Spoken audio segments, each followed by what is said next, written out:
I'm here to meet all these amazing individuals from around the world who are like-minded entrepreneurs, and I'm here to hopefully inspire them. Last year we went to Nairobi, and I met amazing people, but I end up leaving inspired more by them because I meet people who are trying to bring solar power and clean energy to Africa for affordable use for everyday people, who may not be on the grid now. I am meeting people who want to bring a healthier way of eating to Colombia and everyday entrepreneurs. So it's just a lot of information and a lot of inspiration here, and that's why I'm here.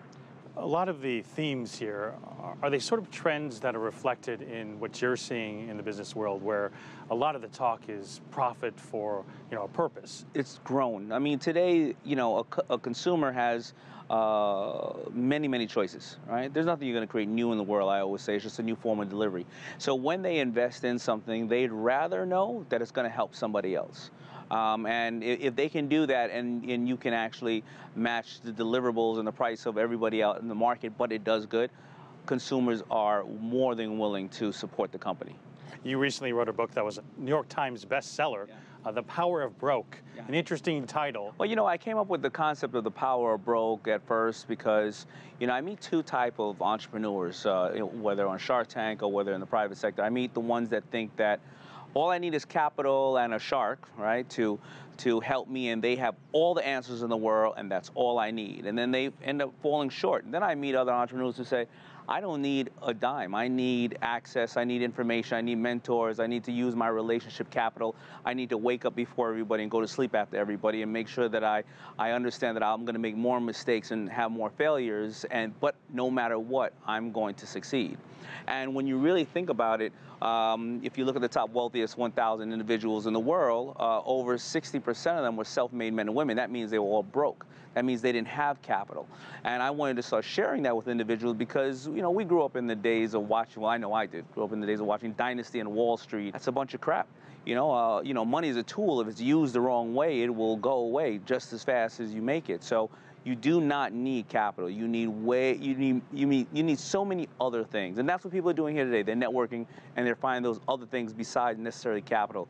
You've been very open about the struggles that you faced growing up. You've overcome dyslexia, held back in school several times from a poor neighborhood. My parents were divorced. I never went to college. I am dyslexic. I never overcame it. I actually, I've learned how to work with it. 4 out of the 6 sharks are actually dyslexic.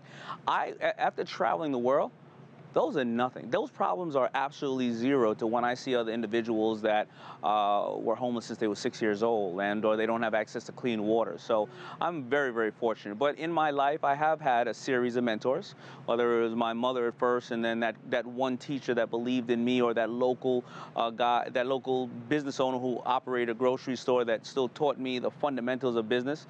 You need to know the fundamentals of business. And people go out sometimes and look for mentors that are these huge, large-in-life individuals, but somebody that's been operating a small business in your neighborhood for 20 years, they still have went through gas shortages, increase in inflation, taxes, and everything else. They still understand the fundamentals of business. So my life is a series of mentors, and that's hopefully what we're here to do at GES, is give a small little access to mentorship to many of these individuals. You brought up something interesting in your book, that you lost a lot of money on the first season of Shark Tank. Yeah. So the first season on Shark Tank, a lot of the companies were coming in, and because I'm an operator of fashion, it doesn't mean I can operate a food company, a water company, and a company that makes cosmetics. So I started to invest in these companies, and I wasn't adding any further value to some of the companies besides money. So we started to hire individuals around us, licensing and production managers who knew those areas. So the first year I lost, I think, $750.